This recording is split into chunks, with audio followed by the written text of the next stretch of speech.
IPL 2026 15వ మ్యాచ్లో KKR team Lucknow టీంతో తలపడబోతున్నారు. అండ్ ఈ మ్యాచ్ అయితే ఈరోజు కోల్కతాలోని ఈడెన్ గార్డెన్స్ వేదికగా జరగబోతుంది. సో ఈ మ్యాచ్లో అయితే కేకేఆర్ టీంకు విజయం చాలా ఇంపార్టెంట్. ఎందుకంటే వాళ్ళు ఇప్పటివరకు ఈ సీజన్లో ఒక్క మ్యాచ్ కూడా గెలవలేదు. ఈవెన్ ఒక పాయింట్ సాధించినప్పటికీ అది మ్యాచ్ క్యాన్సిల్ అవడం వల్ల వచ్చింది. దీంతో ఇంకా కేకేఆర్ టీం తమ ఫస్ట్ విజయం కోసం వెయిట్ చేస్తూ ఉంటారు. వేరేజ్ లక్నో టీం విషయానికి వస్తే తమ లాస్ట్ మ్యాచ్లో ఎస్ఆర్హెచ్ టీం మీద ఒక మంచి విక్టరీ కొట్టడం చూసాం. సో ఈ మ్యాచ్లోకి అయితే లక్నో టీం విన్నింగ్ మొమెంటంతో వస్తున్నారు. ఎట్ ది సేమ్ టైం రెండు జట్లను కంపేర్ చేసుకుంటే లక్నో వాళ్ళకి కాస్త బెటర్గా కనిపిస్తున్నారు. పర్టికులర్గా వీళ్ళ బౌలింగ్ చాలా బాగుంది. సో ఇంత రోజు మ్యాచ్లో అయితే మనం కేకేఆర్ పవర్ హిట్టర్స్కి మరియు లక్నో బౌలర్స్కి మధ్య ఒక మంచి బ్యాటిల్ చూడొచ్చు. ఎస్పెషల్లీ పవర్ ప్లే చాలా ఇంట్రెస్టింగ్ ఉండబోతుంది. అయితే రెండు జట్ల మధ్య హెడ్ స్టాట్స్ చూసుకుంటే మాత్రం లక్నో టీం అప్పర్ హ్యాండ్. మొత్తం 6 మ్యాచ్లు జరిగితే కేకేఆర్ వాళ్ళు 2 గెలిచారు. లక్నో టీం 4 మ్యాచ్లో గెలిచింది. మెయిన్ లాస్ట్ ఇయర్ ఈ రెండు జట్ల మధ్య ఒక థ్రిల్లింగ్ మ్యాచ్ జరిగింది. అండ్ ఆ మ్యాచ్లో లక్నో వాళ్ళే గెలిచారు. సో రీసెంట్ ఫామ్ చూసుకుని అలాగే స్టాట్స్ చూసుకుని కొంతవరకు లక్నో టీంకి ఫేవర్గా ఉన్నాయి. ఈవెన్ ఈడెన్ గార్డెన్స్ వేదికగా చూసుకున్నా సరే లక్నో టీం అప్పర్ హ్యాండ్. మొత్తం వాళ్ళు కేకేఆర్ టీంతో గ్రౌండ్లో 3 మ్యాచ్లు ఆడితే 2 గెలిచారు. ఒక్క దాంట్లో మాత్రం ఓడిపోయారు. సో వీటిని బేస్ చేసుకుని రోజు మ్యాచ్కి మనం లక్నో టీమే ఫేవరెట్స్ అని చెప్పుకోవచ్చు. మోస్ట్ ఇంపార్టెంట్ లాస్ట్ మ్యాచ్లో వాళ్ళ కెప్టెన్ రిషబ్ పంత్ ఫామ్లోకి వచ్చాడు. దీంతో లక్నో టీం యొక్క కాన్ఫిడెన్స్ ఇంకా పెరుగుద్ది. బట్ ఎనివే కేకేఆర్ టీంలో తమ సొంత గడ మీద ఎప్పుడు కూడా తక్కువ అంచనా వేయడానికి వీల్లేదు. ఖచ్చితంగా వాళ్ళు కూడా హెవీ కాంపిటీషన్ ఇచ్చేందుకు అవకాశం ఉంటుంది. ఇక ఈ మ్యాచ్ ఆడబోయి ఈడెన్ గార్డెన్స్ యొక్క పిచ్ రిపోర్ట్ చూసుకుంటే ఆల్రెడీ ఒక మ్యాచ్ చూసాం. అండ్ ఆ మ్యాచ్లో ఎస్ఆర్హెచ్ వాళ్ళు భారీ స్కోర్ కొట్టారు. బట్ రెండో మ్యాచ్ చూసుకుంటే మాత్రం వర్షం కారణంగా రద్దయింది. అండ్ పిచ్ ఆ మ్యాచ్లో కాస్త డిఫరెంట్గా కనిపించింది. ఎస్పెషల్లీ కొత్త బాల్తో పేస్ బౌలర్స్కి చాలా ఎక్కువ హెల్ప్ దొరికింది. మరి ఈ రోజు కూడా పిచ్ అలానే ఉంటుందంటే చెప్పడం కొంతవరకు కష్టం. ఎందుకంటే లాస్ట్ మ్యాచ్ కొన్నట్టు ఈ మ్యాచ్కి చూసుకుంటే ఎక్కువగా రెయిన్ థ్రెట్ కనిపించట్లేదు. కేవలం 20% మాత్రమే రెయిన్ పడే ఛాన్సెస్ ఉన్నాయి. సో వర్షం వచ్చి పిచ్ కనుక అండర్ ది కవర్స్ ఉంటే అప్పుడు బౌలర్స్కి ఎక్కువ హెల్ప్ దొరుకుద్ది. అలా కాకుండా నార్మల్గా చూసుకుంటే మాత్రం ఈడెన్ గార్డెన్స్ వికెట్ ఎక్కువగా బ్యాట్స్మెన్కి ఫేవర్ చేస్తుంది. సో ఇంత మనమైతే ఈ మ్యాచ్లో డీసెంట్ స్కోర్స్ చూడొచ్చు. బట్ డెఫినెట్లీ పేస్ బౌలర్స్కి ఎంతో కొంత హెల్ప్ అయితే ఉంటుంది అనిపిస్తుంది. ఎందుకంటే రెయిన్ థ్రెట్ మ్యాచ్ టైంలో లేకపోయినా అంతకు ముందు ఉంది. ఎట్ ది సేమ్ టైం ఎస్ఆర్హెచ్తో జరిగిన మ్యాచ్లో చూసాం. పేస్ బౌలర్స్ ఎవరైతే కట్టర్స్ మరియు స్లోవర్ బాల్స్ బాగా వేస్తారో వాళ్ళకి మంచి బౌలింగ్ పడింది. సో మేబీ మనమైతే ఈ మ్యాచ్లో బ్యాట్ అండ్ బాల్ మధ్య మంచి కాంపిటీషన్ ఉండే వికెట్ని ఎక్స్పెక్ట్ చేయవచ్చు.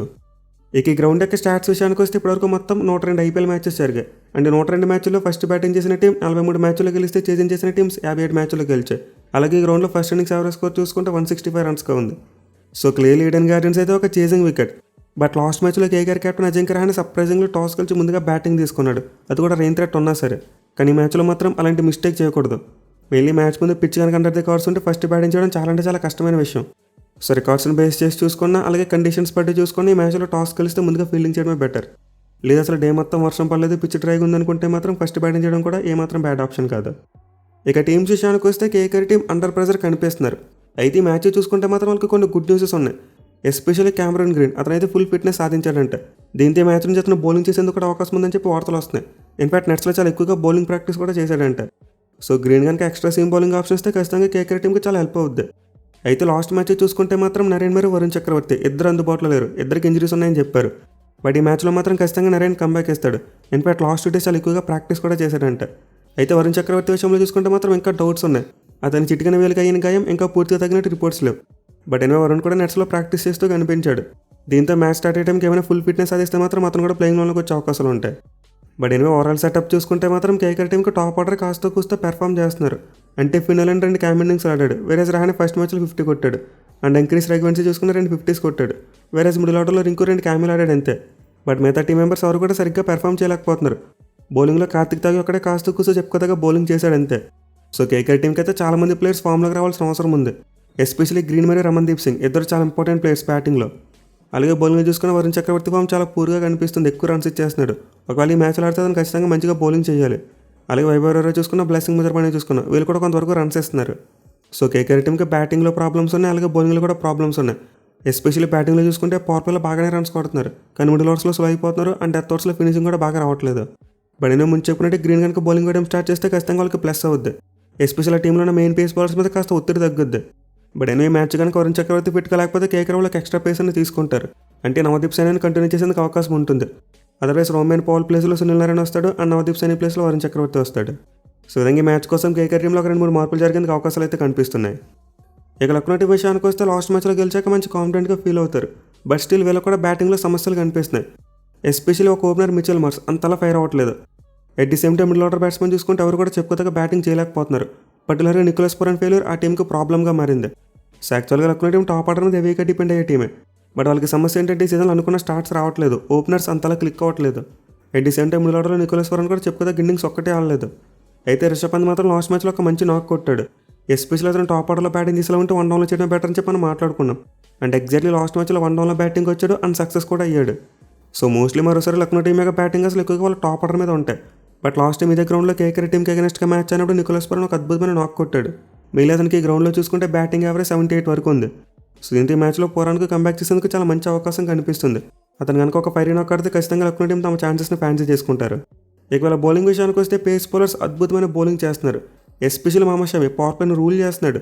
ఈ సీజన్లో ఇప్పటివరకు పవర్ ప్లేలో అతి తక్కువ ఎకానమీ మెయింటైన్ చేస్తున్న టీం లక్నో టీమే. వాళ్ళైతే పవర్ ప్లేలో ఓవర్కి కేవలం 4 పరుగులు చెప్పిన మాత్రమే ఇస్తున్నారు. సో దీనికి మెయిన్ రీజన్ షమి యొక్క బౌలింగ్. లాస్ట్ మ్యాచ్లో ఒక మైండ్ బ్లోయింగ్ స్పెల్ వేశాడు. అండ్ ప్రిన్స్ యాదవ్ కూడా కొత్త బాల్తో చాలా బాగా బౌలింగ్ చేస్తున్నాడు. ఇక్కడ డెత్ ఓవర్స్లో చూసుకున్నా కానీ లక్నో టీంకి మంచిగానే బౌలింగ్ పడుతుంది. కానీ మిడిల్ ఓవర్స్లోనే స్పిన్నర్స్ అనుకునే స్థాయిలో రాణించలేకపోతున్నారు. మళ్ళీ దిగ్విజయ్ అయితే లాస్ట్ మ్యాచ్లో ఒక ఎక్స్పెన్సివ్ స్పెల్ వేశాడు. బట్ ఎంసీదత్ మాత్రం కాస్త మెరుగ్గానే బౌలింగ్ చేశాడు. సో లక్నో టీంకి అయితే మెల్లగా బౌలింగ్ సెట్ అవుతుంది. స్పిన్నర్స్ కూడా బాగా ఫామ్లోకి వస్తే వాళ్ళ బౌలింగ్ చాలా స్ట్రెంగ్తన్ అవుద్ది. ఇక టీంలో మార్పుల విషయానికి వస్తే ఈ మ్యాచ్ కోసం లక్నో టీం ఎలాంటి మార్పులు చేసేందుకు అవకాశం కనిపించట్లేదు. మోస్ట్ లైక్లీ సేమ్ ప్లేయింగ్లోనే కంటిన్యూ అయ్యేందుకు ఎక్కువ ఛాన్సెస్ ఉన్నాయి. ఇక ప్లేయర్ బ్యాటిల్స్ విషయానికి వస్తే మోస్ట్ ఇంపార్టెంట్ బ్యాటిల్స్ పవర్ ప్లేలో ఉంటాయి. అది కూడా కేకేఆర్ బ్యాట్స్మెన్ ఆడినప్పుడు. సో బోత్ అజింక్య రహానె మరియు ఫిన్ అలెన్ వీళ్ళిద్దరు షమిని ఎలా కౌంటర్ చేస్తారో దాన్ని బేస్ చేసుకుని మ్యాచ్ టోన్ సెట్ అవుతుంది. అయితే పాస్ట్లో రికార్డ్స్ చూసుకుంటే మాత్రం రహానెకి చాలా ఫేవర్గా ఉన్నాయి. షమి బౌలింగ్లో ఒక్కసారి కూడా అవుట్ కాలేదు. అది కూడా 8 ఇన్నింగ్స్లో 57 బాల్స్ ఆడితే ఏకంగా 94 పరుగులు చేశాడు. Which means strike rate almost 165 ఉంది.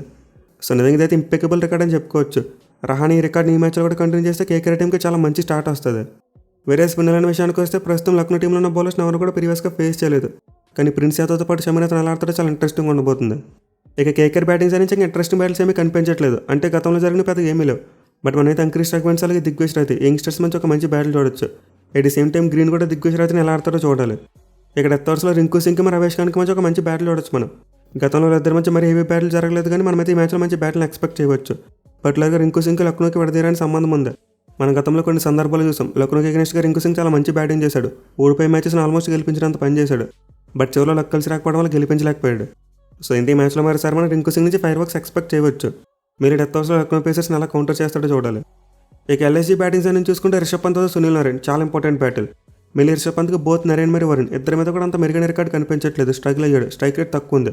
బట్ నరేన్ బౌలింగ్లో చూసుకుంటే మాత్రం ఒక్కసారి అవుట్ అయ్యాడు. వేరే చక్రవర్తి బౌలింగ్లో మాత్రం 3 టైమ్స్ అవుట్ అయ్యాడు. సో ఈ మ్యాచ్లో రిషబ్ పంత్ కేకేఆర్ స్పిన్నర్స్ని ఎలా కౌంటర్ చేస్తాడో చూడాలి. ఇక మరో బ్యాటిల్ చూసుకుంటే Markram versus Vaibhav Arora power ప్లేలో ఉంటుంది. మళ్ళీ మార్క్రమ్కి యంగ్స్టర్ మీద మంచి స్ట్రైక్ రేట్ కనిపిస్తుంది. ఒకసారి అవుట్ అయినప్పటికీ 173 స్ట్రైక్ రేట్ మెయింటైన్ చేస్తున్నాడు. ఇక మిడిల్ ఓవర్స్లో చూసుకుంటే నికోలస్ పూరన్ మరియు బ్లెస్సింగ్ ముదర్బాని ఇద్దరి మధ్య ఒక మంచి బ్యాటిల్ చూడొచ్చు మనం. మళ్ళీ పూరాన్కి నరేన్ మీద మంచి రికార్డు ఉంది. అలాగే వరుణ్ చక్రవర్తి మీద మంచి రికార్డు ఉంది. దీంతో కేకేఆర్ టీం పూరాన్కి అగెన్స్ట్గా ముదర్బానిని ట్రై చేయొచ్చు. ఎందుకంటే గతంలో అతను సైలెంట్గా ఉంచాడు. 3 ఇన్నింగ్స్లో 23 బాల్స్ 23 పరుగులు మాత్రం ఇచ్చాడు. బట్ అఫ్కోర్స్ వికెట్ తీయలేకపోయాడు అనుకోండి. అయితే స్ట్రైక్ రేట్ చూసుకుంటే కేవలం 100 మాత్రం ఉంది. సో ఇంత మ్యాచ్లో మనమైతే పూరాన్కి మరియు ముదర్బానికి మంచి ఒక మంచి బ్యాటిల్ని ఎక్స్పెక్ట్ చేయవచ్చు. ఇన్ని ఓవరాల్గా చూసుకుంటే పవర్ ప్లే చాలా ఇంపార్టెంట్ కేకేఆర్ టీంకు. అంటే వాళ్ళు లక్నో పేసర్స్ని మంచిగా పవర్ ప్లేలో వికెట్లు లేకపోతే ఖచ్చితంగా మ్యాచ్ గెలిచేందుకు అవకాశం ఉంటుంది. బట్ ఇనిషియల్గా లక్నో పేసర్స్ ఒక 2-3 వికెట్లు తీసారా కేకేఆర్ టీం ఇంకా ఓడిపోద్ది. ఎందుకంటే వాళ్ళ మిడిల్ ఆర్డర్ అంత మంచి ఫామ్లో లేరు. At the same time Lucknow team కూడా పవర్ ప్లే ఇంపార్టెంట్. వాళ్ళ టాప్ ఆర్డర్ వికెట్స్ కనుక కేకేఆర్ బౌలర్స్ తొందరగా తీస్తే కేకేఆర్ వాళ్ళకి మ్యాచ్ గెలిచే అవకాశాలు పెరిగిపోతాయి. సో ఇంత మ్యాచ్లో 2 జట్లు కూడా పవర్ ప్లే చాలా ఇంపార్టెంట్. ఎవరైతే both batting and bowling 2 power place dominate చేస్తారో వాళ్ళే మ్యాచ్ గెలవచ్చు. మరి మీ రేటింగ్ గెలిచింది అనుకుంటున్నారు కింద కామెంట్ చేయండి. Thank you for watching. Have a nice day.